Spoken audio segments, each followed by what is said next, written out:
औषध नाही, इंजेक्शन नाही, आता ऑपरेशन शिवाय पाठ आणि मानेच्या दुखण्यापासून आराम मिळवा. NC wellness centre, Naval petrol पंपासमोर, रेल्वे लाईन, सोलापूर. सोलापूर महानगरपालिकेतील अधिकारी कर्मचाऱ्यांना 3 ऑगस्ट पासून गणवेश सक्तीचा करण्यात आला आहे. गणवेश नसेल त्या दिवशी 100 रुपये दंड आकारण्यात येणार असल्याची माहिती समोर आली आहे.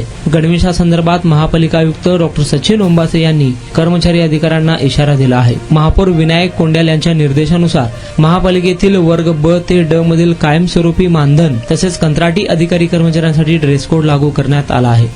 पुरुष अधिकारी व कर्मचाऱ्यांसाठी निळ्या रंगाचा लायनिंग शर्ट आणि गडद निळ्या रंगाचा पॅन्ट, तर महिला अधिकारी व कर्मचाऱ्यांसाठी फिक्कट जांभळ्या रंगाची साडी किंवा त्याच रंगाचा पंजाबी ड्रेस निश्चित करण्यात आला आहे.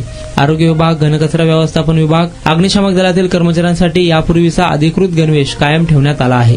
ड्रेस कोडचे पालन न करणाऱ्या अधिकारी अथवा कर्मचाऱ्यांकडून प्रतिदिन 100 रुपयांचा दंड वसूल करण्याचे अधिकार संबंधित विभाग प्रमुखांना देण्यात आले आहे. नियमांचे उल्लंघन करणाऱ्या कर्मचाऱ्यांवर दंडात्मक कारवाई करण्यात येणार असल्याची माहिती आयुक्त डॉक्टर सचिन ओंबासे यांनी दिली आहे. मला 1 मिनिटही बसता येत नव्हतं, परंतु NC वेलनेस मध्ये मला ट्रीटमेंट घेतल्यानंतर आता जवळजवळ 1 तास बसता यायला लागला आहे. 2 वर्षापासूनच मला नेक पेनचा त्रास होता. ट्रीटमेंट जी मला मिळाली ती बेस्ट ट्रीटमेंट होती, कारण ही नॉन सर्जिकल ट्रीटमेंट होती. त्या स्टाफ कडून, डॉक्टर कडून मला खूप चांगल्या ट्रीटमेंट मिळाल्या. माझं नाव उमेश साळुंके. ते जावई आहेत आणि सांगितलं बाबा त्यांना कुठे सांगितलं मित्राने NC म्हणून सायंटिफिक पद्धतीने होते असं सांगितलं. मला 4 दिवसातच थोडा फरक जाणवला.